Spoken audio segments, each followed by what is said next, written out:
Hey ladies, good evening. Okay, so I'm going to show you how to make one of my favorite, probably my most favorite tea in the world.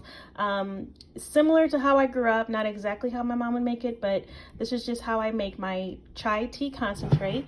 I have a few different ways I make it. Sometimes I put it on top of the stove, but it's almost midnight right now, so I'm going to let this cook overnight, and in the morning I will have a nice hot cup of chai concentrate, which I will make chai tea with. So you're going to start off with about 22 tea bags, and today this is the brand that I'm using. This is the brand that I use most often. You can get this from Amazon, or I see it all the time in all grocery stores pretty much. So this is the one I'm going to use. First ingredient is brown sugar. Now you guys know I've taught you how to make homemade brown sugar, which I am out of. So I'm just going to go ahead and make some real quick in the pot. And I'm just going to go in with some white sugar. I'm doing this one-handed here. I'm going to go in with some white sugar. Looks like a lot, but it's not, trust me. You got to remember, chai tea is black tea and spices, so black tea is a little bit bitter. So I'm going to go in with a little bit of white sugar and a tablespoon or so of molasses. This is the molasses that I'm using.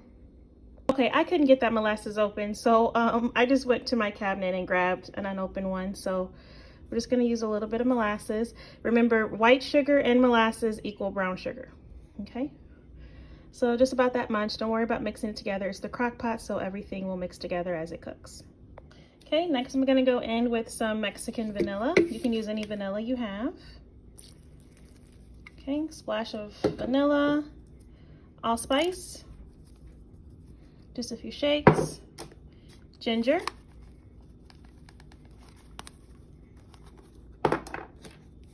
nutmeg.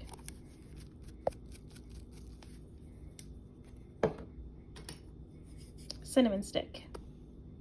Next, I'm going to go in with a few swivels of honey.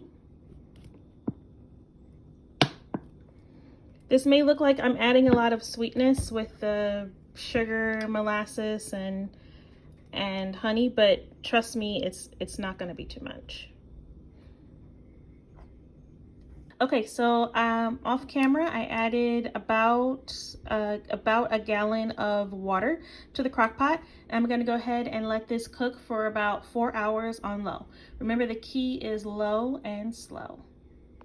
I am going to give it just a quick stir just before I turn it on, just to get all that sugar and molasses incorporated, but you don't have to, because like I said, it is a crock pot, so it will all cook and melt together.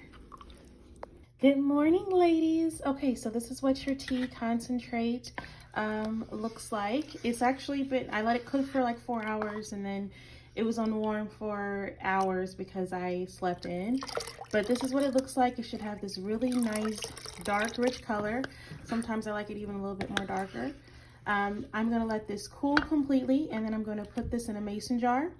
And then it will last in your mason jar for maybe about 5 days or so. You'll have, maybe even 7, you'll have a nice concentrate to mix with soy milk. I drink mine with like vanilla soy milk. Sometimes I drink it with oat milk. I hate almond milk, so I don't do it with almond milk, but vanilla soy or oat milk is how I drink mine. And I have it either iced or extra hot, just depending on how I feel for the day. And sometimes I even do the same thing and chop up an apple in here to make it like an apple chai, and I have it with oat milk. So it's so many different ways you can make this. Let me know if you try it and how you like it.